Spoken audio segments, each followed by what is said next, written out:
Welcome to your Hope-Filled Perspective with Dr. Michelle Bengtson. I'm always thrilled when you decide to spend a few minutes of your week with us here on your Hope-Filled Perspective. If you have ever felt prevented from living the life you expected or held back by a disability, then today is the perfect show for you. Hebrews 13:5 says, "Be satisfied with what you have. For God has said, I will never fail you. I will never abandon you." And we want to hold on to that verse today because we're going to be talking with my friend Carolyn Newell about living with blindness. That is something that probably many of us take for granted is our sight. And so I'm going to have her share with us what that's been like and how she's been able to hold on to hope through that situation and remember that God would never fail her or leave her. Carolyn is a speaker and an author of 4 books, and she knows what it's like to live with blindness, but she calls her disability a gift from God. She shares her stories of vulnerability and conquered fears in a vast buffet of topics suitable for retreats and conferences and our discussion here today. She's accompanied by her beautiful guide dog, Iva, who's a black lab who is adored by all. Carolyn resides in the Blue Ridge Mountains of Virginia with her husband, Tim. She loves reading, pizza, and discovering new independence with Iva. Will you welcome to our show, Carolyn Newell? Carolyn, I'm so glad that you joined us today. Thank you. Thank you for having me. I'm so glad to be here. I'm glad that you are here because I think your story is an important one for us to delve into. Carolyn, today we're talking about what it's like to live with a disability, and in your case, blindness. Have you been blind since birth? No, I probably was born with the disease, but it was not noticeable until I was age 7. And then it was very limited. I could see to walk around and do things. I had to get large print books for school, and I was never able to get a driver's license at age 16. So it just slowly dissipated through those years. And as I grew into my 20s, I discovered I had more trouble reading, and I had to, find different things to aid me with those sorts of things. But when I turned 49, it started vanishing. My sight started vanishing very rapidly. And the sad part about that was the doctors had just told me it was not going to ever get any worse. So it was at that point I had to, I realized before any doctor did that I was going blind, and I realized that I had to learn to live as a blind person, learning Braille, learning to use a white cane, eventually learning to use a guide dog, and various different things. Can you tell us a little bit about what your world as someone with limited sight is like? What are some of the greatest struggles? Because I would venture to guess that most of our listeners have never really given it that much thought. We take our hearing, our sight, our mobility for granted. What has that been like? We do tend to take those things for granted. I even think myself how I take mobility for granted. And as I get older and things start to ache and all, I always think about that. But for me, some of the challenges have been, one thing is losing things or not finding something, dropping something on the floor. Now, since I've got a guide dog, when she hears something hit the floor, she will run and find it for me. But I do need better organization because that is essential for people with any visual impairment. But it's when you have misplaced something, because we have to remember so many things. But it's in those moments I will pray and I will ask Jesus, help me. And he does. Now, I'm not saying he takes me there immediately, but he always helps me with that. I was very dependent upon my husband. I did not have much independence at all before I got a guide dog. I think the only places I went without my husband were church and the ladies' room. And I just went on his arm. I didn't feel comfortable with the white cane because it sticks far out and it bumps into people and stuff. Now, not everybody who is blind feels that way, but for me, I didn't feel comfortable with it.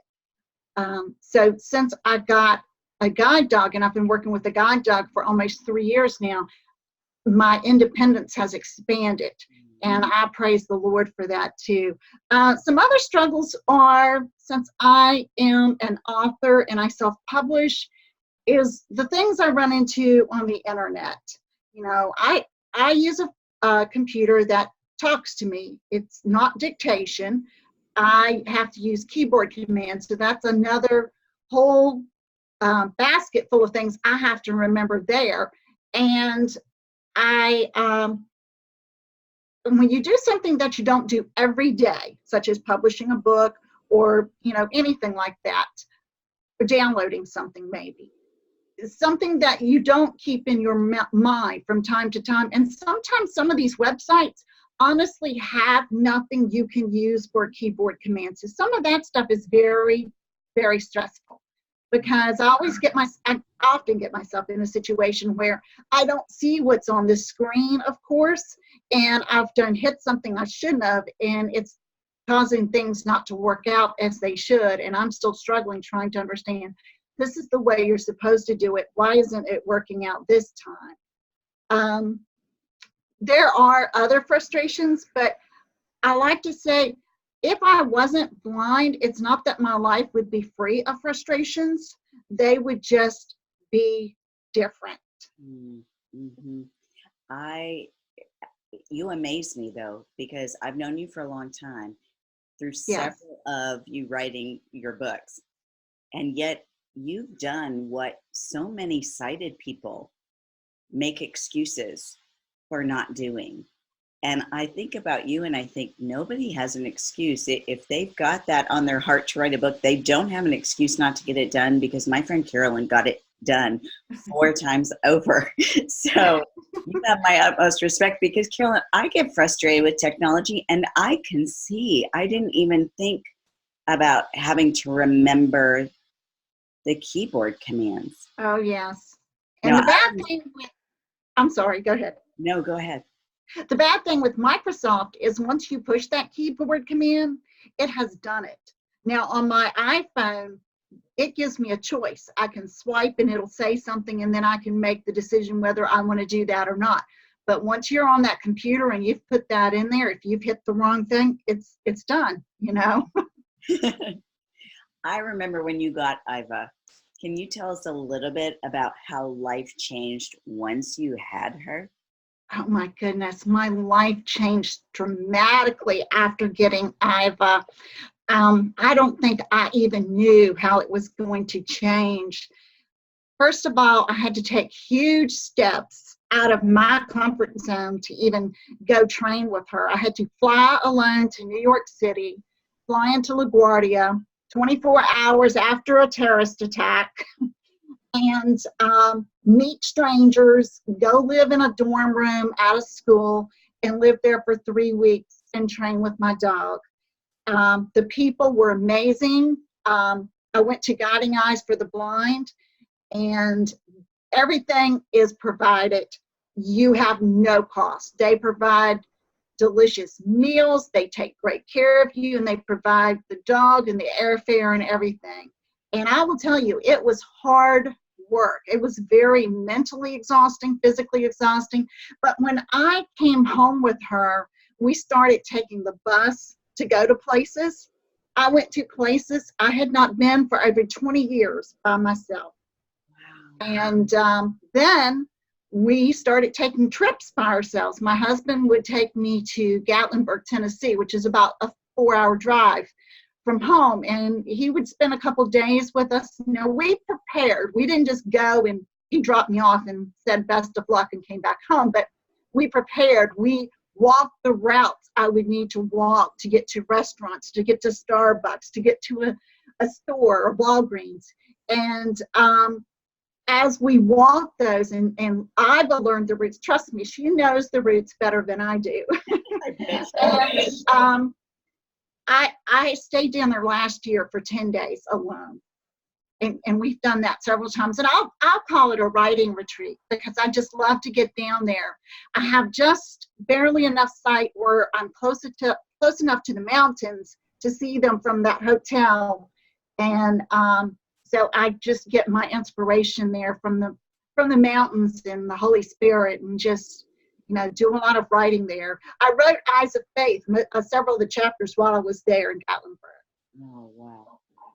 What have you found people's response to you as a blind woman to be like?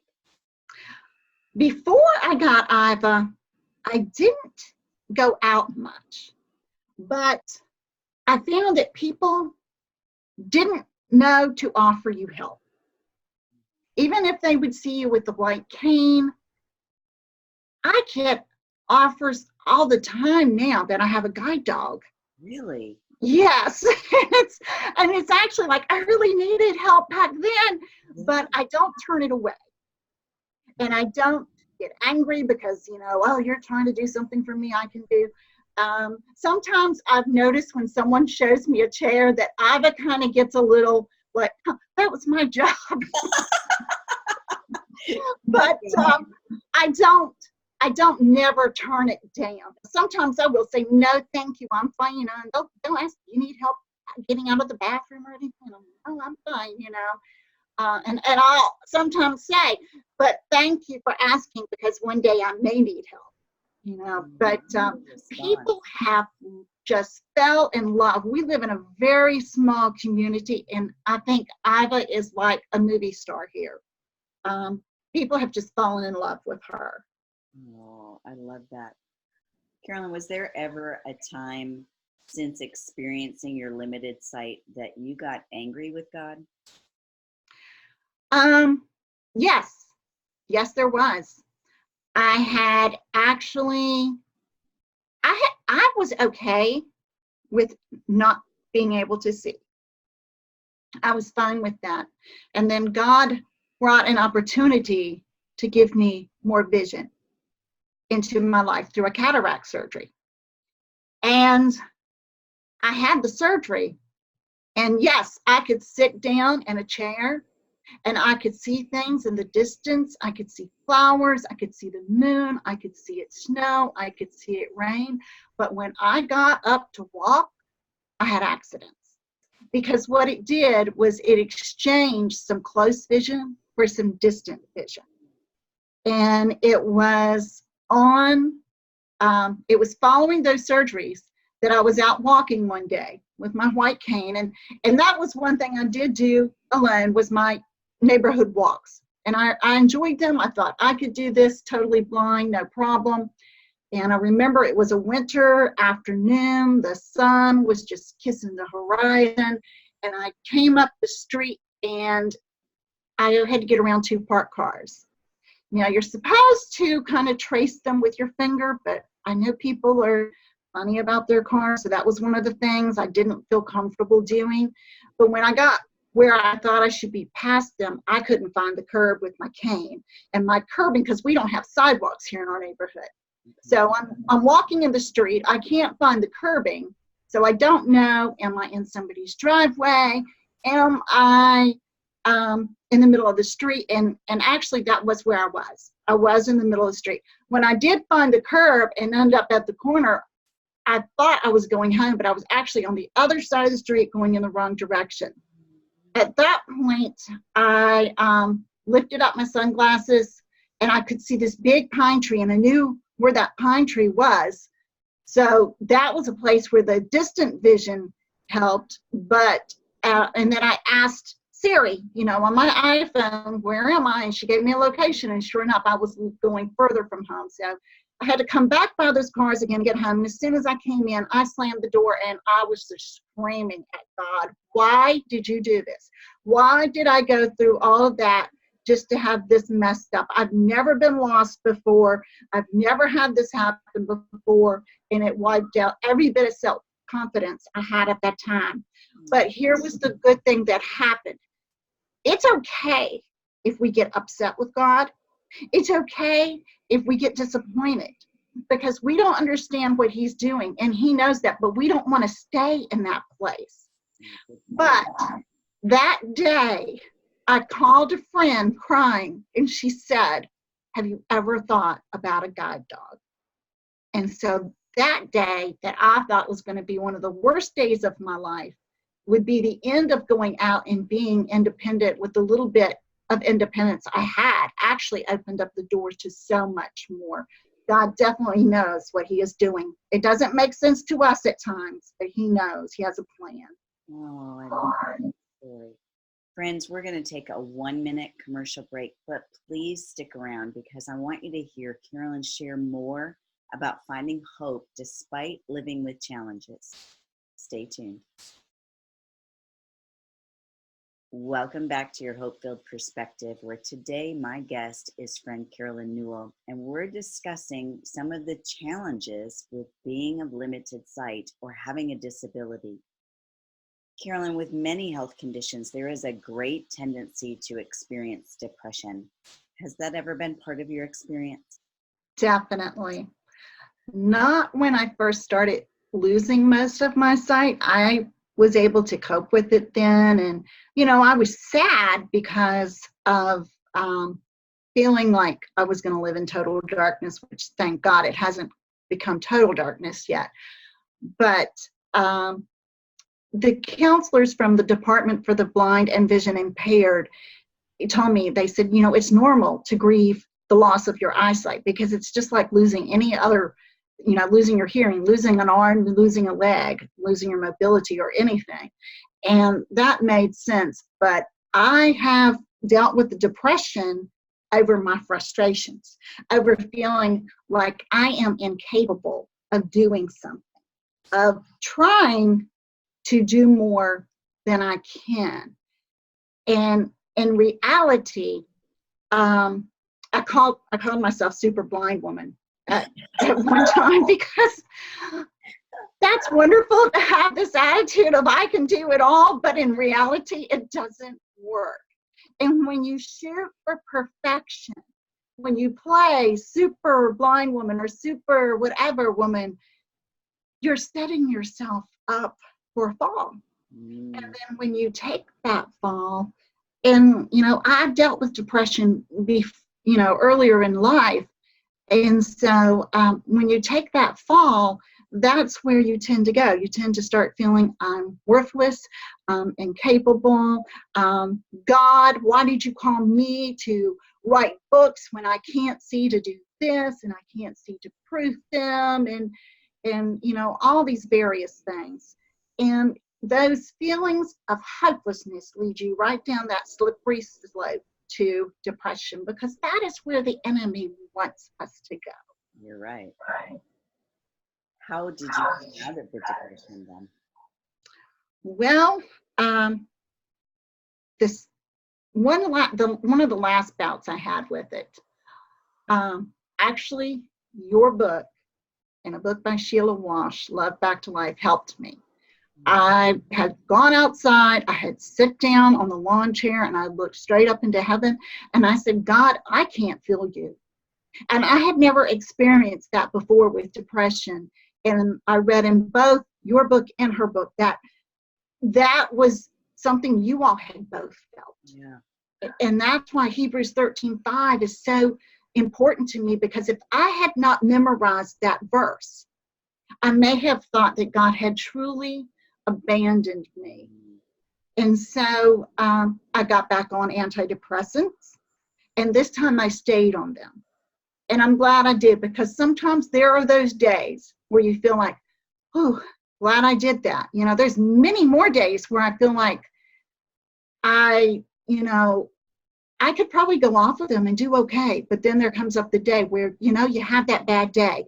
You have those limitations that you were faced with, and, you struggle, or you can't, even if you decide, okay, I'm going to ask someone for help, and then, you can't get the help that you need when you need it or something. Recently, as I published this last book, Eyes of Faith, I dealt with those limitations again.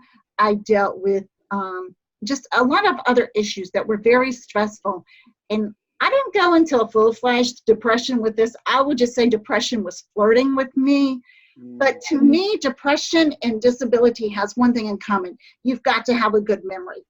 Because I had talked earlier about how important it is for me to remember so many things. I have to remember where I set this and where I set that, the colors that I put in my closet, what order they're in, my keyboard commands and different things. I have to remember all that. But with depression, we have to remember to take those thoughts captive. And if they are not the godly thoughts that we should be having, that God wants us to have, if they are coming from the enemy or from the flesh or from the world, then we need to take those thoughts and remove them from our mind, because the next thing that happens is we have emotions responding to them. And those emotions can be feeling inadequate, feeling sad, grieving, despair, and depression. And so I think a combination of remembering that we have an enemy who is trying to attack us, and that it is called spiritual warfare because it is war. It is not easy. And knowing that, but just remembering that, I think is one of the important things, because I always seem to need to get someone to jog my memory, hey, pray for those chains to break, and to have someone pray with you. Depression has such a stigma that we tend to not want to tell people. We tend to not want to, we want to wear the mask and say, oh, I'm, fine, everything's just fine. But if you can take that mask off for just one person who won't condemn you, one person who won't just say, oh, depression be gone in the name of Jesus, but one person who will pray you through it, who will roll up their sleeves and get down and do spiritual battle for you and with you. I think that helps a lot. Oh, I agree. Such good wisdom there, Carolyn. Friends, we're going to take a real quick 1-minute commercial break, but please stick with us to hear Carolyn share more about maintaining our hope despite disability. Welcome back to your Hope-Filled Perspective. Carolyn, will you tell us a little bit about how learning Braille taught you how to depend on God? Yes, that was one of the most difficult things to learn, especially when you're about 50 years old. And Braille is 6 little positions that it's 3 dots high, 2 dots wide. All of that fits under your fingertip. You have to be able to distinguish where those dots are, which positions they are, and what letter or group of letters or even a word that set of dots represents. So it's very tedious. And I was very frustrated with Braille. And there was many times I was in tears over it. And every time my teacher would come, I would just want to slam the book in the floor because I knew that would damage the dots. But I didn't do it. And I just wanted to declare I quit, because it's so easy to just quit things. But I would remind myself, I can't quit. This is my future. This is my life. It's not changing. This is where I have to go. And so I would say a silent prayer. Now, I would pray that morning. I'd pray before the Braille class. But I would say, God, I need your grace. You promised me that your grace is sufficient, and I need it right now. You told me that I can do all things through your strength, Jesus. And so as I prayed, honestly, Michelle, I could feel the Braille lesson getting smoother. But it was almost every time. He wants us to ask. Yes. He wants us to come and say, I need you, and I need you now. And so I learned through that to apply that same type of lifestyle or spiritual technique throughout my life. When we need him, ask him. Nothing is too small. I think many times we don't want to go to God because something is small. Good point. I hate that you had to experience that, but I love what a beautiful lesson that taught you, because he does not want us dependent on ourselves. He That's wants right. us to depend on him. And I think you're right. So often we hesitate going to God. We try to do it in our own strength. Or, like you said, we think something is too small, it's not worth bothering him about. So, what a valuable lesson. Have there been any other real key lessons that you've learned through this journey? Most of them are all about trusting the Lord, and each one just draws me closer to Him. I remember one time when I was walking with my white cane, and I was near an intersection that was going to be busy, and there was a lawnmower, a guy mowing his grass right there. And I knew when I came up the hill, I thought, what am I going to do? Because I'm not comfortable enough to go down a street I've never gone down. But yet I know I'm going to get up here to this busy intersection and I'm not going to be able to hear. And I could feel God say, trust me. And I'm like, okay, God, I'll trust you. And I continued walking. The guy still mowing his grass. I said, okay, God, I'm trusting you. He turned the mower off when I got right to him. But he kept the mower off until I was about halfway up the next block. And I thanked him and I praised the Lord. But that taught me that we need to give, again, everything, small things, big things, give everything to the Lord. He wants us to believe him.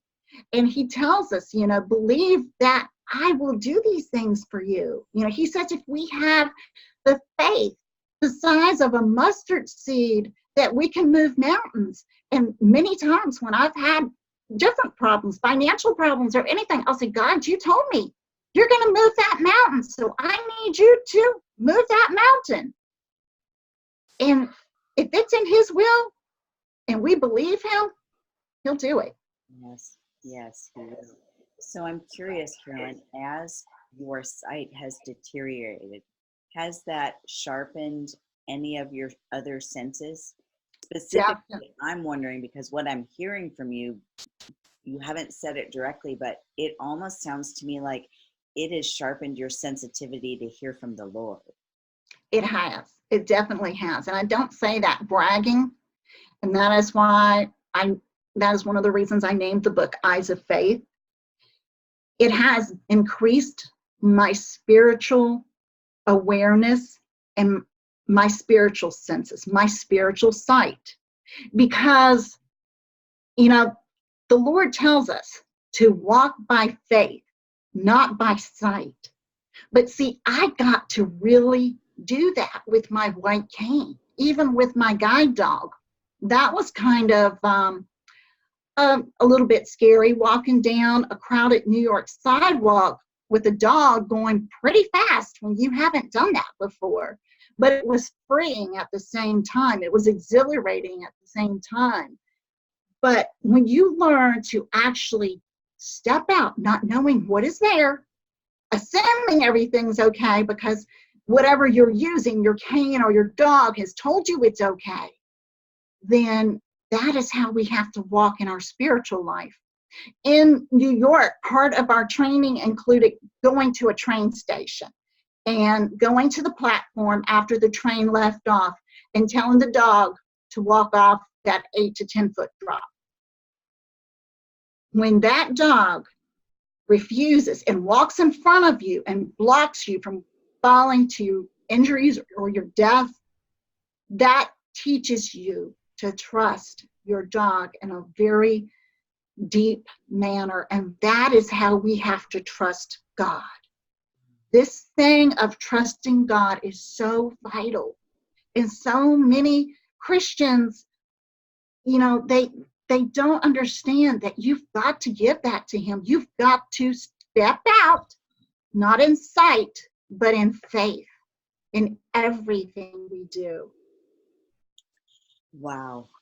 If you can do that, given what you've been faced with, none of us have any excuse for not doing that. Thank you for sharing that. You are welcome. Carolyn, if a listener is struggling with blindness, or maybe it's even some other kind of disability, or limitation, what hope-filled perspective would you want them to hear today? I would want them to know that even though they maybe feel they cannot do something, God can. Now, Mm, maybe that will come through prayer and He will help you. Maybe that will come through you finding someone, having the courage to say, I need help. That is one thing that I did learn by having a disability, that you have to go out and say, okay, I need help. You have to go to the service desk and say, okay, I need to get a few items and they weren't on the app to do a pickup order, so I need you to help me find them. You might have to wait. And that's another thing I've learned, is stop rushing. wow. Um, so yeah, never get in a hurry for what you have to do. God has His own timetable. And if it is something you have to do by a certain time, He will work that out. He will either send that person, but don't be afraid to ask. Don't be afraid to ask God, and don't be afraid to ask somebody else. And we have to understand that the sighted world or the able-bodied world, they don't get how hard it is for us to ask. So if someone says no, or if somebody says it in an unkind way, or they do it and they kind of, you feel like you've bothered them or you've burdened them, understand that they don't realize how hard it was for you to ask them. And I think that's true, whether you're talking about a physical limitation like blindness or deafness or limited mobility, or even if you're struggling with something like depression and you're having to ask for help. They don't Yes, realize how hard it is. They really right. don't. And if they haven't walked in your shoes with the same kind of limitation, they can't appreciate what you're going through.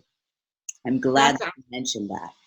yeah. Carolyn, what suggestion would you have for someone that they could begin to implement today to make a change in their own life if they're struggling through some kind of limitation? I would say get in the Word of God, read and pray, and get closer to God, because that's where you are going to draw your strength. You can go out here and learn to do a lot of things. And you know what? I can do a lot of things other people do. I just have to do them differently. And I'm sure that's true for people with other disabilities. But God is going to be the one who you need to depend on more than ever. And so don't get angry at Him. Work that out. Work that out with Him. And then know that He is the one that is going to help you, and know that He has a reason, He has a purpose for this that you may not see, but that He will help you through this. And you're going to have a walk so close with the Lord that you're going to possibly consider your disability or your disadvantage a gift, like I do. No, I'm so glad. Thank you for sharing of your story to help our listeners. Listeners, as we close, I just want to leave you with two scriptures. The first is Philippians 4:13 that says, "For I can do anything through Christ who gives me strength." And the second verse I want to leave you with today is 2 Corinthians 10:5, which says, "We demolish arguments and every pretension that sets itself up against the knowledge of Christ, and we take captive every thought to make it obedient to Christ." This is exactly what Carolyn was talking about when she said that she had to battle the thoughts in her head, the lies that the enemy brings to us. She had to battle them, and the way she did that is by taking every thought captive and making sure that she was listening to God's truth. I pray that you will cling to that. Until next time, this is Dr. Michelle Bengtson with your hope-filled perspective. May you have a hope-filled week.